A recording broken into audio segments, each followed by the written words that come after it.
Hey, horror fiends, welcome back to Horror Nights, where we dig up the creepy, the quirky, and the gloriously grim.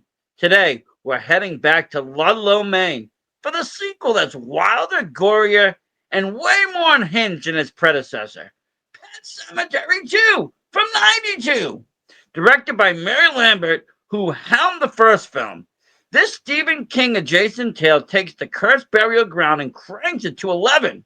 We'll break it down and unearth some fun and weird facts that'll make you love or at least laugh at this undead oddity. So grab a shovel, avoid the solid ground, and let's dive into Pet Cemetery 2.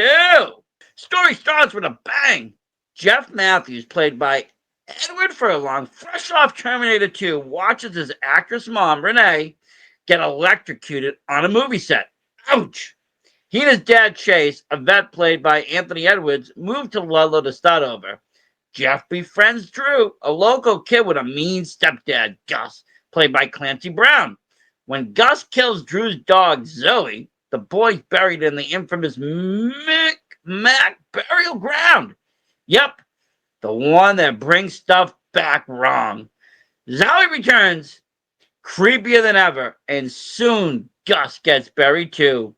Coming back as a zombie with a taste for chaos, throw in a dead mom resurrection, a bully named Clyde, and a whole lot of gore, and you've got a sequel that's less somber and more splatter fest. Let's kick off with a fun fact though, right? Number one, Stephen King had almost nothing to do with it.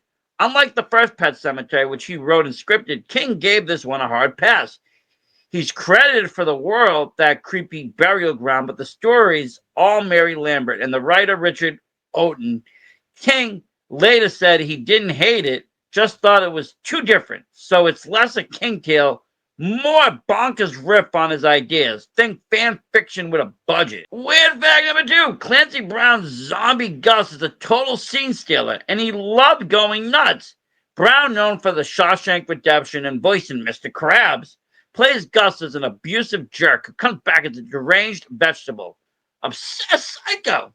That line, no brains, while smashing a kid with a motorcycle. Improvised, Brown said he channeled every over-the-top villain he could, and Lambert let him run wild.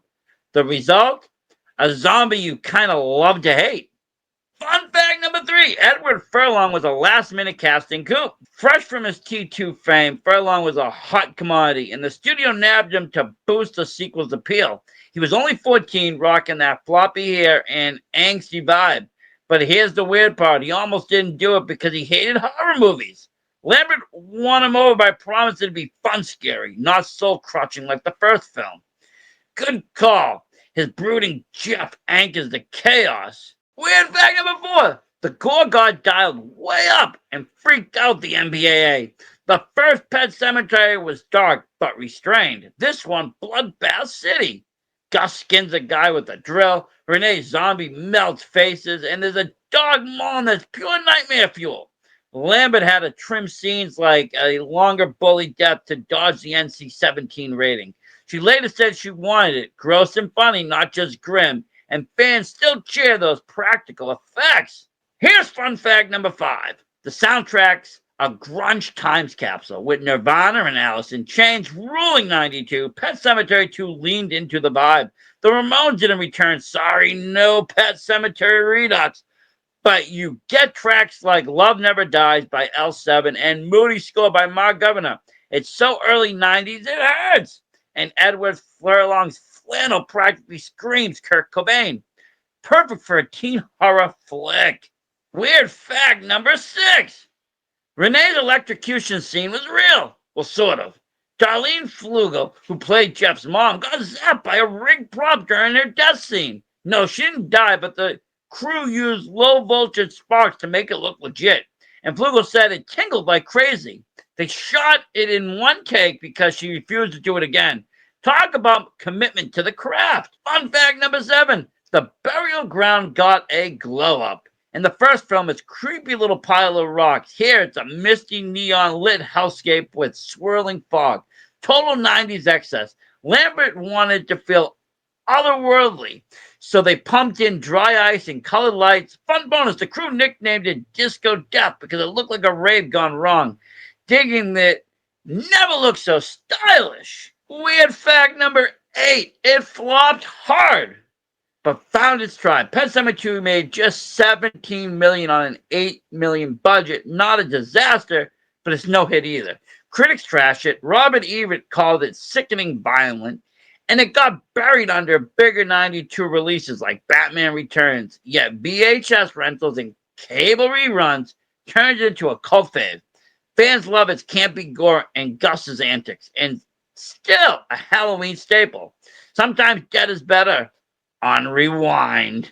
So what's Pet Sematary 2 all about? It's a loud, messy sequel that trades the first film's dread for dark laughs and buckets of blood. Gus is a zombie MVP, Furlong is a grunge heartthrob, and Lambert swings for the fences. It's not King's vision, but it's a wild ride. Flawed, freaky, and fiercely 90s. What's your favorite unhinged moment? Hit me up in the comments, and until next time, keep your pets away from the sour ground.